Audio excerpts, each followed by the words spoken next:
नमस्कार श्रोते हो, दीपक रेगे कथाकथन चॅनलवर तुम्हा सगळ्यांचं मनापासून स्वागत. श्रोते हो, आज तुम्ही ऐकणार आहात द स काकडे यांच्या कुकडी काठच्या कथा या कथासंग्रहातली कथा.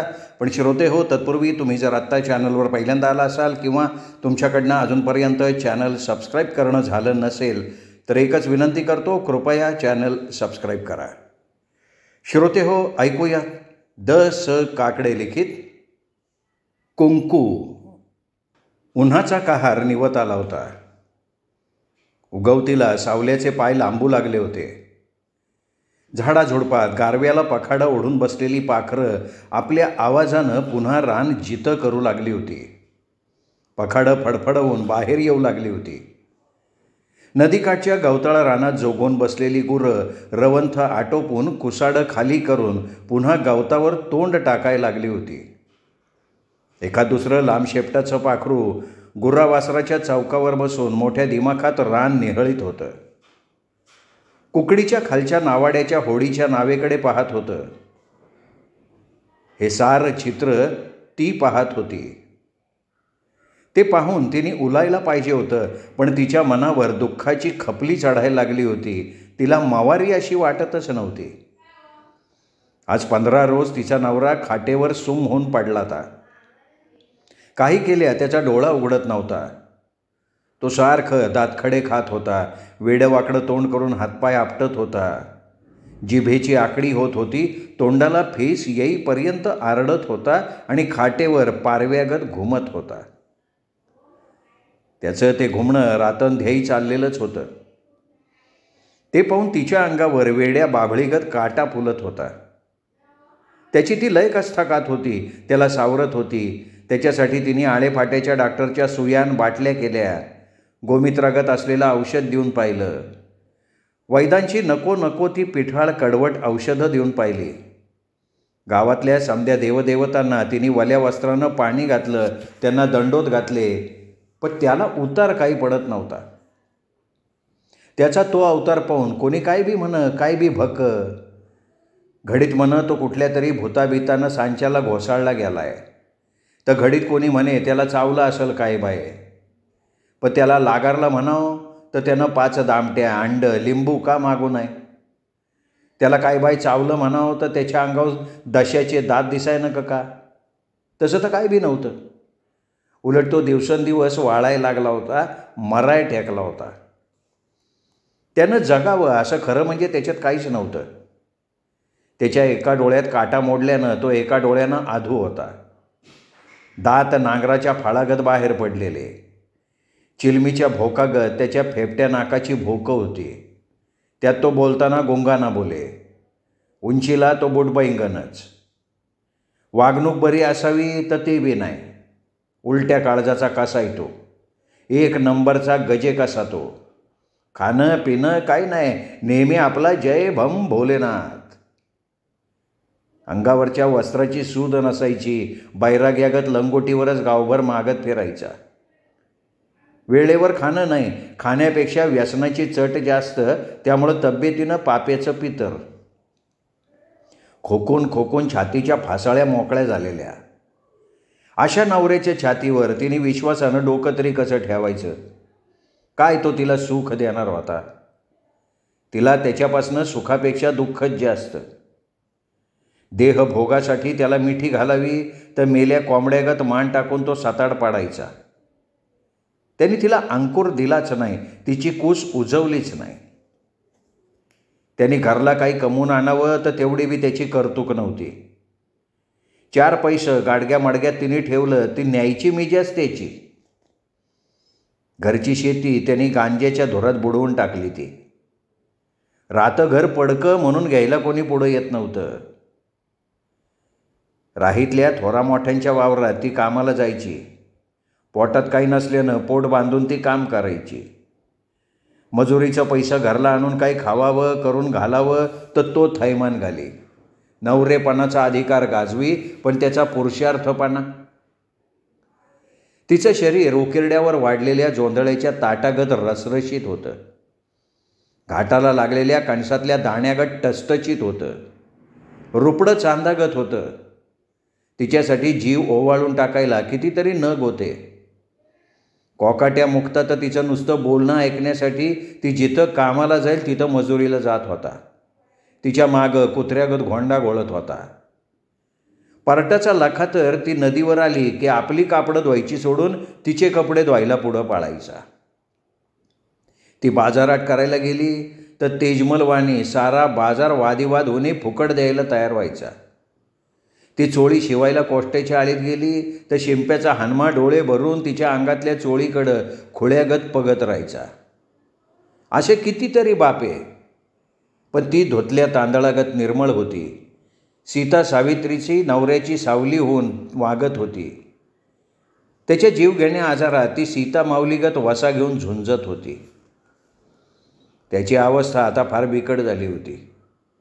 त्याच्या अंगावर बिब्याच्या फुल्या दिसू लागल्या होत्या. पिवळे पिवळे हाडूळ तो ओकायला लागला होता. तुराटीच्या काडीगत झालेला हातपाय तो कसंबसं हलवू लागला होता. शिब्बर गंजीबिंजी पाजली तर ती तशीच बाहेर टाकू लागला होता. रात्र चढू लागली की लूद भऱ्या बेवारशी कुत्र्यागत किलवानी विवळू लागला होता. तेव्हा मात्र तिचा धीर सुटू लागला. तिची नीज उडाली. डोळ्याभोवताली काळी वर्तुळं दाटली. हातानं बांगड्या गाळायला लागल्या. कुंकू लावताना हात थरथरू लागला. ती समजली नवऱ्याला वाचवण्याच्या प्रयत्नाला लागलं पाहिजे, नाहीतर कपाळाचं कुकू जपायचं, ते पुसू द्यायचं नाही. त्यासाठी मरण आलं तरी बेहत्तर. ती भावना वेगानं नवऱ्याच्या पायावर डोकं टेकवाय गेली तर पायाजवळ शेंद्रानं गिरबाडलेला एक चेरडा तिनं बघितला. तेव्हा मात्र ती हापकून गेली. त्या चेरड्यानं सांगून टाकलं, बये हा तर समजा करणीचा खेळ. नवरा मरणपंथाला लागला. आपण कोणाच्या वाईटावर नसताना आपलं कुंकू कोण पुसू पाहतंय. वाडीतली वांज असणारी नवी पोर असणाऱ्या बायकांना चिरटूक करायची. कुबड पाठीवर घेऊन रानोमाळ शेंद्राचे देव पूजणारी दिडक्या चालीची अख्खी चेटूक करायची आणि जास्त दूध देणाऱ्या गाई म्हशीचा पाना आटवायची. रातच्या कोंबड्या पलवणारी कोल्हाट्याची चैनी गोऱ्यापान बायकांच्या थाना मांडीवर करणीनं बिबव्याच्या फुल्या मारायची. तलाठ्याची रंगी सुखी संसारवाल्याच्या अन्नात करणीनं माती कालवायची. पण ह्या सगळ्या करणीवाल्या बायकांशी तिचं काहीच वाकडं नव्हतं. त्यांचा तिच्याशी किंवा तिचा त्यांच्याशी कधी संबंधच आला नव्हता. मग तिच्या नवऱ्याला करणी केली कोणी. त्याच्या अंगावर बिबव्याच्या फुल्या, पिवळं ओकणं, शेंद्री चेडा कुणी केलं असेल हे. बायकांचं काम नव्हतंच हे असं तिला वाटलं. मग ती गावातले करणी करणारे पुरुष पाहायला लागली. पण तिच्या पुरुषाचं कोणाशी कधी खटकलं नव्हतं. तो गांजाडू नक्की होता, पण वाडीत त्यांनी कोणाच्या वाळल्या पाचोळ्यावर पाय दिला नव्हता. तिच्या तारुण्याचे घास घेणारे अनेक पुरुष होते, पण त्यासाठी तिचा नवरा म्हणून करणी करावी असं वेडगळ कोणी नव्हतं. तिला समजे ना आपलं संचित हे असं का. बाहेर लाकडी खडावा वाजल्या. खडावांच्या तालावर चिमटाही वाजला. तिने बाहेर डोकावलं तर लिंबाखालच्या वेताळाच्या देवळातला बाबा उभा होता. देवळात तो नेहमी धुनी पेटून बसलेला, तिथंच राखेत लोळलेला. सर्वांगाला त्याच्या राख असायची. केसांच्या जटा झालेल्या, कमरेला फक्त लंगोटी असलेला, दंडावर, छातीवर, कपाळावर शेंदरी पट्टे मारणारा. गालाच्या मध्यभागी वीतभर लांबीचं पितळेचं त्रिशूळ टोचलेला. डोळ्यांच्या कडा शेंद्री सुरम्यानं रंगवणारा. अमावस्या पुनवेला मसनवाट्यात मध्यान रातीला भूत नाचवणारा, त्यांना जेवण देणारा. तोच आपल्या दाराशी कटोरा घेऊन आलेला. त्यानं कधी वेताळाचं देऊळ सोडलं नव्हतं. नेहमीच तो आपल्या छू छूमध्ये दंग, आणि आज तर आपल्या दाराशी. का, कशासाठी. तिने त्याला सपूर्त निहाळला. हा भूतांना खेळवणारा, अंगातलं भूत काढणारा बाबा. याला आपला नवरा दाखवला तर नवऱ्याला तो नक्कीच वाचवू शकेल या विचारानं तिला भलताच आनंद झाला. आपला नवरा याच्याकडे कधी काळी गांजा फुकायला गेलाही असेल. दोघांची कदाचित ओळखही असेल. काय सांगावं. तो आपल्या नवऱ्याला उतार करेल सुद्धा. डोईचा पदर सावरून तो गळा भर लिहून ती पुढे झाली. लंगोटी नेसलेल्या त्या बाबाच्या पायांना तिने मिठीच घातली. धुनीतल्या पेटत्या निखाऱ्याचा चटका बसल्यागत बाबा मागे झाला. त्याने डोळे वासून बघितलं आणि बोलला, अय पोरी, मला शिवाचं नाही हा सांगून ठेवतोय. अहो पर बाबा, म्या देवऋषी, म्या नारी स्पर्श टाळतो, तो कापत्या आवाजात बोलला. तिच्या डोळ्यात पाणी तररलं. किती हा एक विचारी. माणसं तरुण स्त्रीच्या मागे वणवण भटकतात, साऱ्या जिंदगानीची वाट लावतात आणि हा सज्जन आपणापासनं दूर पळतोय. बाबा, धन्य तुझी, या पायांचं तीर्थ घ्यावं. माय, तुझ्या डोळ्यात पाणी. बाबा कळवळला, गलबलला. वय, आज 15 रोज झालेत. मालक बिमार होऊन पडलाय. बिमार? काय झालंय त्याला? तिरमिरीत ती आत गेली. मगा नवऱ्याच्या पायाजवळ सापडलेला शेंदरी चेडा तिने देवऋषीच्या जवळ ठेवला. त्या चेड्याला पाहिलं आणि त्याच्या अंगाला घाम फुटला. त्याचे शेंदरी डोळे आणखीन पेटले. ठिणगी उडतीये का काय असं वाटायला लागलं. त्याचं अंग थरथरलं. त्या शेंद्राच्या गोट्याला पाहून या बाबाची ही अवस्था, तर ते सोसणाऱ्या नवऱ्याची काय कथा. बाबाजी, तुमच्या अंगाला घाम? घामानं थपथपणाऱ्या बाबाला तिने म्हटलं. तो बोलला नाही. आपल्या दंडावरील, कपाळावरील, छातीवरील शेंद्री पट्ट्यांवर हात फिरवला. मग डोळे उघडून गालाच्या एका बाजूला खोचलेल्या त्रिशूळाला खसकन बाहेर उपटला आणि म्हणाला, तुहा नवरा दाव मले. ती लगबगीनं पुढे झाली. तिच्या पाठोपाठ तो. त्याने तो जिवंत मुडदा पाहिला.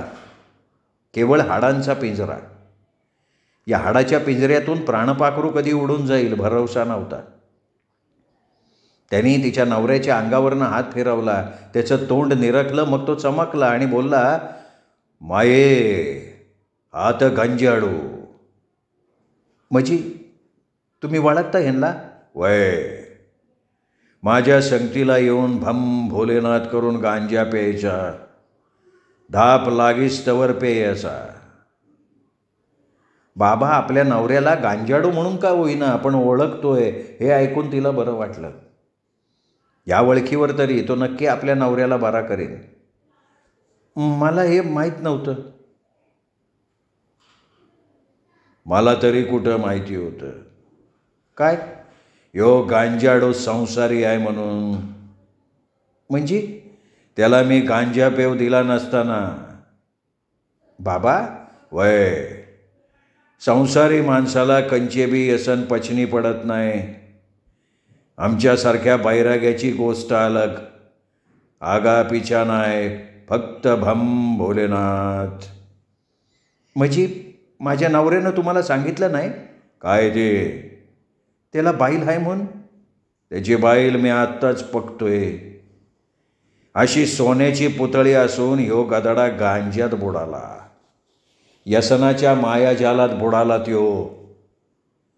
तिला तिच्याविषयी बोलणारे खूप भेटले होते, पण सोन्याची पुतळी म्हणणाऱ्या बाबाविषयी तिला आदर वाटला. नारी स्पर्श टाळणारा हा बाबा, व्यसनी माणसानं संसार मांडू नये हा मत्यार्थ सांगणारा बाबा. माये, तुझ्यासारखी देखणी बाई आशाला मिळायला नको होती. राख राख झाली तुझी. तिला तिच्या सौंदर्याविषयी कधीच कौतुक नव्हतं. पोटामागे पळताना तिला स्वतःचा देखणा मुखडा आरशातही कधी बघायला मिळाला नव्हता. पण आपला चेहरा आरशात बघायला हवा असं तिला वाटलं. पण मागाहून तशी ती थोडीशी शरमली. तिच्या सौंदर्यात सारी वाडीच गुंतून पडलेली. रात्री वाडीतले बाप्पे झोपताना बायका मिठीत असतानाही त्यांच्या डोळ्यासमोर मूर्त होती ती तिची. तिच्या देखणेपणाचं इतक्या साऱ्या वाडीला वेड लागलं होतं. तिचं तेच वेड आता ह्या बाबाच्या मनात संचारलं का काय? छ्या, हे वेड तर आपल्या मनातलं. बाबा तर नारीस्पर्श टाळणारा, सौंदर्याचं कौतुक करणारा, मोहात न पडणारा हा बाबा. माय ह्याच्या अंगावर बिब्याच्या फुल्या, हा पिवळा हाडूक वखतोय, घरात शेंद्री चेडा येऊन पडलाय म्हणजे काय याला पुरतं घेरलंय, हा वाचणार नाही. बाबा, ती किंचाळली.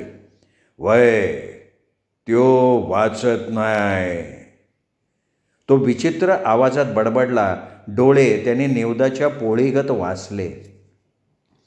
पर बाबा, खरं ते सांगतोय, तू हे कुकू पुसणार. बाबाजी, तिच्या काळजालाच वणवा लागला होता. तिने त्याच्या पायाला घट्ट मिठी घातली. बाबा जागचा हल्ला नाही.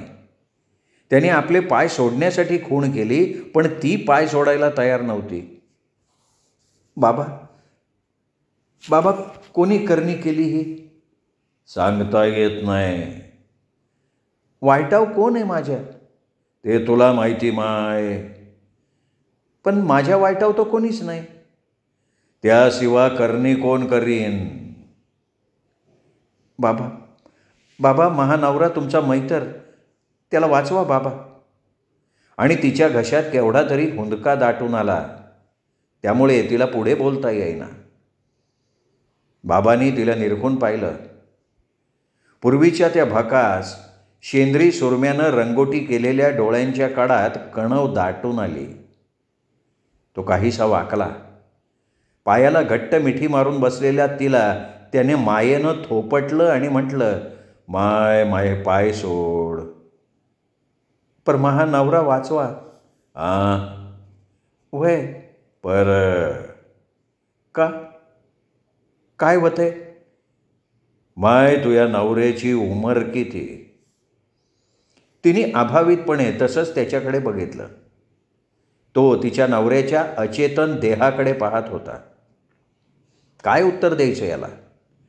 तिचा नवरा मरायला टेकलाय. त्याला वाचवायची तयारी करायची सोडून हा त्याची उमर विचारतोय. कशासाठी? माय सांग, या गांजाडूची उमर किती असेल? तुम्हीच ओळखा. माय, नवऱ्याची खरी उमर त्याच्या बायकोला माहीत असती. म्हणजे तुम्हाला काय म्हणायचं आहे? ती भांबावल्यागत बोलली. तुला तुहा नवरा पाहिजे ना? वय बाबा. कशाला पाहिजे तो? बाबा, त्याच्यापून तुला कसलं सुख मिळत नाही. कोण म्हणतं? ती खोट्या अवसासानं बोलली. सुख न देणारा नवरा तुला काय कामाचा? महा नवरा कसा का हसाना, पर तो कयाला पाहिजे तो? महा कुंकू आहे ते. म्हणजे कुंकू शाबेत ठेवायचं म्हण की. वय, असलं बिनसुखाचं कुंकू काय कामाचं? बाबा, वय, तू अशी 25च्या उमरची देखणी तरणीबाज आणि यो गांजाडू 50शीला आलाय. माऊले, तू इमानी म्हणून राहिलीस ह्याच्याजवळ. दुसरी एखादी चटक चांदणी असती तर. बाबा, बाबा, नवरा कसा का असाना, देवच आहे मला तो. खरंय माय. मग वाचिवता ना? बाबानं हातातला चिमटा वाजवला. त्यांनी खाटेकडे पाहिलं, तिच्याकडे पाहिलं. त्याचा श्वास खालवर झाला. माय, तुझा नवरा वाचल. बरी एक गोष्ट. गोष्ट? कंची गोष्ट? सांगा ना, सांगा. ती अधीर झाली. पर तू ती गोष्ट करशील? हां, कुंकवासाठी मी काय बी करन. माघार घेशील? नाही. पुन्हा सांगतो, माघार घेशील. यांना वाचवणार. तुम्ही सांगा तर खरं. बाबानं आढ्याकडं पाहिलं.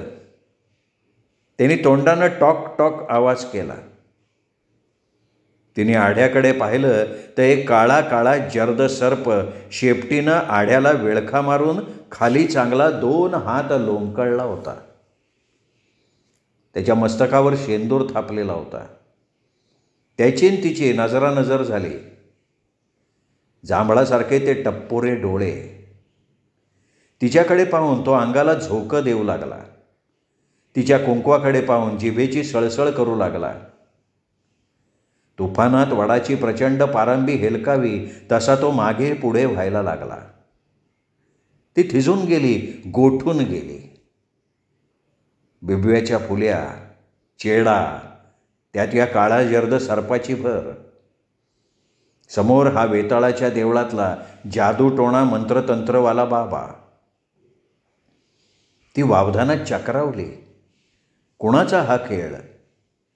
कोणातरी वैर्यानं हा डाव साधलाय. माय तुझ्या नवऱ्याच्या अंगावरनं हात फिरवून पहे. त्याच्या म्हणण्याप्रमाणे तिने केलं. त्याच्या डोळ्याच्या पापण्या उघडून बुबुळं पहे.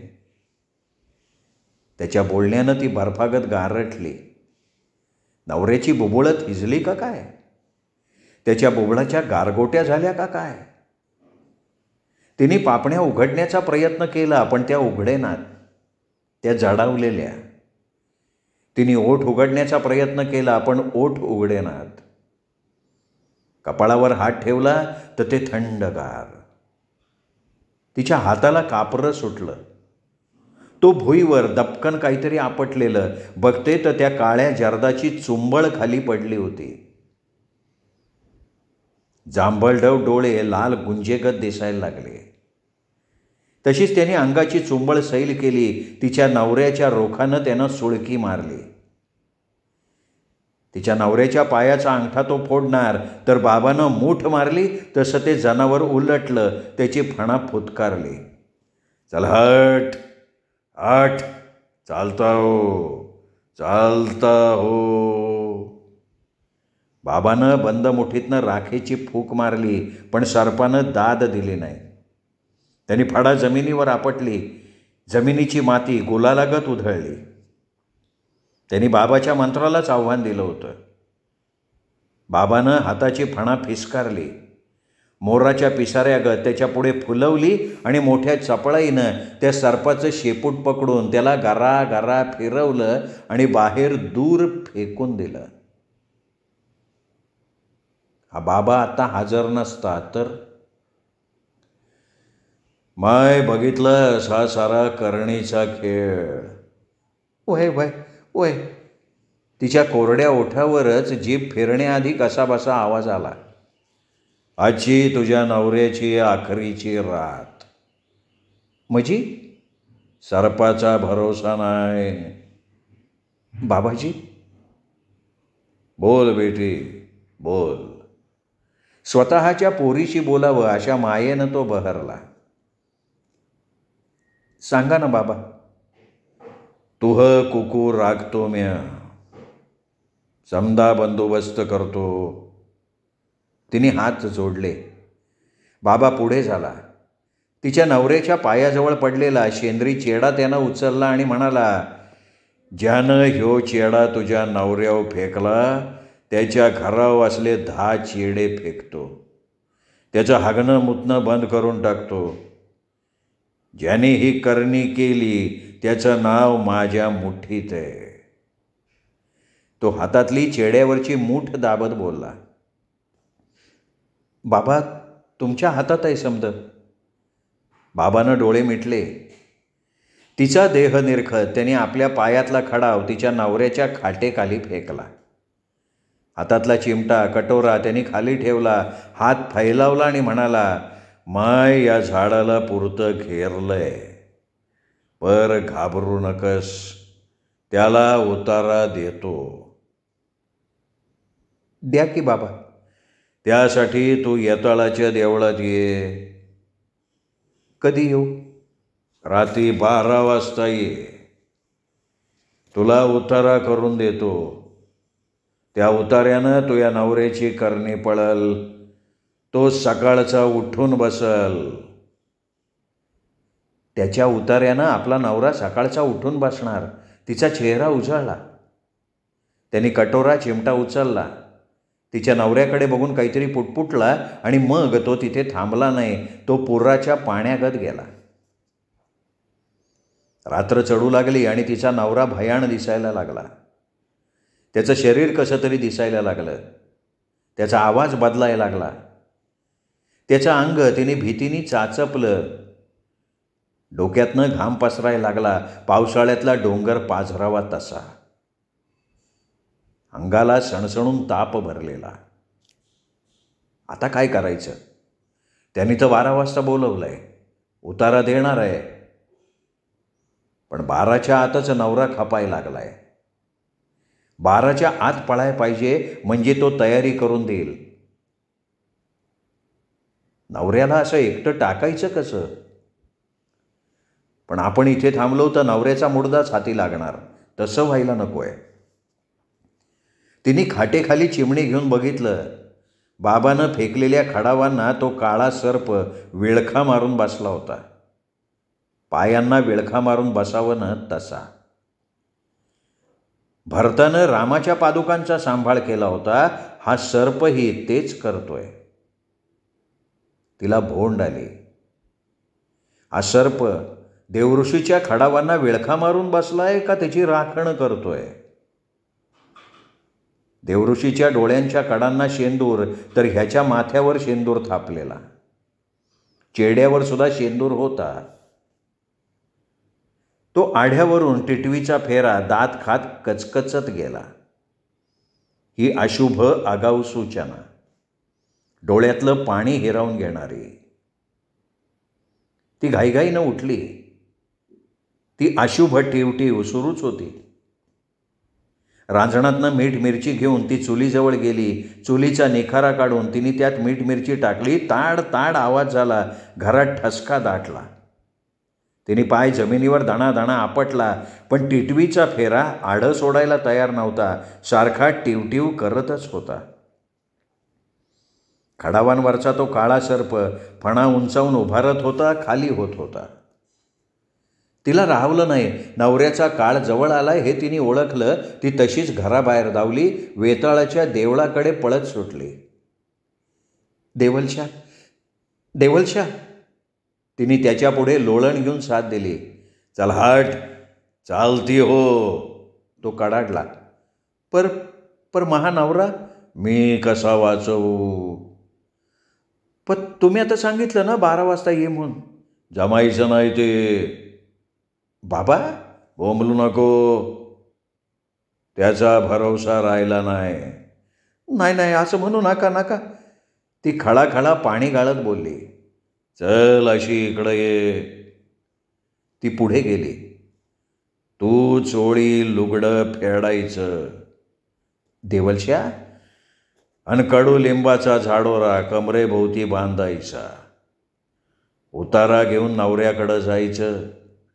त्याच्या अंगावरनं 3दा तो उतरायचा. बास.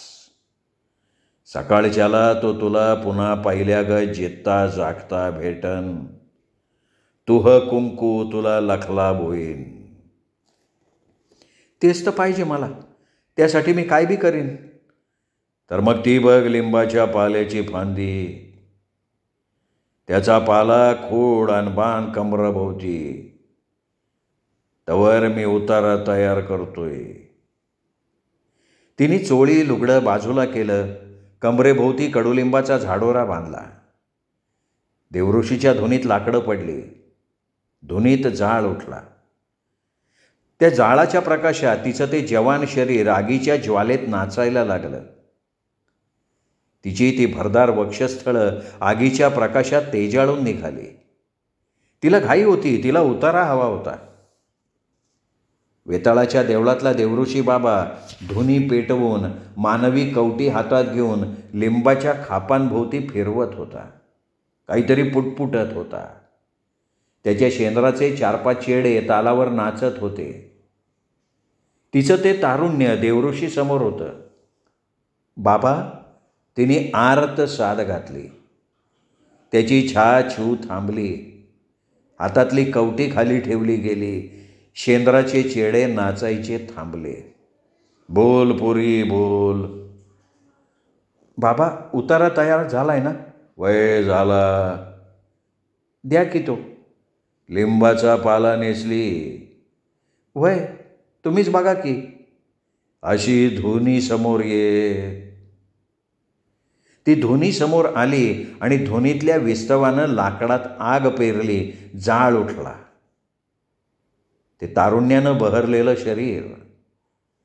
तुला उतारा देतोय, योग घे. त्यांनी भारलेली लिंब हातात घेतली. ती तिच्या पुढे केली. ती घेण्यासाठी तिने हात पुढे केले तर तिची मनगट पकडली गेली. तिच्या बांगड्यांचा चुरा झाला. हे काय बाबा? पोरी उतारा मिळल पर काय? तुला कमरे भोवतालचा कडुलिंबाचा झाडोरा फेकून द्यावा लागल. देवलशा? ती केवढ्यानं तरी ओरडली. वय झाडोरा कायला फेकू? तुया नवऱ्यावर करणी मॅच केलती. मुडद्या? ती निर्भान होऊन भकली. आजपर्यंत वाट पाहिली, मिळत नव्हतीस. त्या गांजाडूला नादी मॅच लावलं. त्याच्यावर करणी म्हणून तर रात्री 12 वाजता इथं भेटाय बोलावलं. चल पुढं ये, काढतो लिंबाचा पाला. तो उतारा देतोय ना? पहिली तू जवळ ये, मग उतारा. जर मी जवळ आले नाही तर त्या गांजाडूचा खेळ खाल्लास.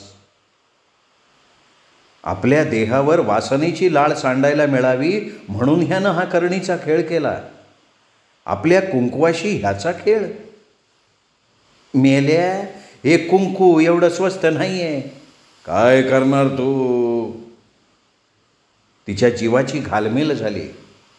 धोनीजवळ उभा केलेला पुरुषभर उंचीचा पितळी त्रिशूळ तिने उचलला आणि बळ एकवटून त्याच्यावर फेकला. त्रिशूळ उरात घेऊन तो थेट त्या धोनीत आडवा झाला. आपलं चोळी लुगडं छातीशी कवटाळून ती आपल्या घराकडे धावत आली. चिमणी घेऊन तिने खाटेकडे बघितलं. तिचा नवरा डोळे उघडून तिच्याकडे पाहत होता. श्रोते हो, तुम्ही ऐकत होता द.स. काकडे यांची कथा कुंकू. या कथेचा व्हिडिओ लाईक करा. आपल्या कथाप्रेमी मित्रपरिवारात, नातेवाईकात ही कथा शेअर करा. आणि हो, तुमच्याकडनं चॅनल सबस्क्राईब करायचं राहून गेलं असेल तर आत्ता वरती जो माझा फोटो दिसतोय या फोटोला क्लिक करा आणि चॅनल सबस्क्राईब करा. एवढीच विनंती करतो. थांबतो. भेटूयात सातत्यानं दीपक रेगे कथाकथन चॅनलवर. नमस्कार श्रोते हो.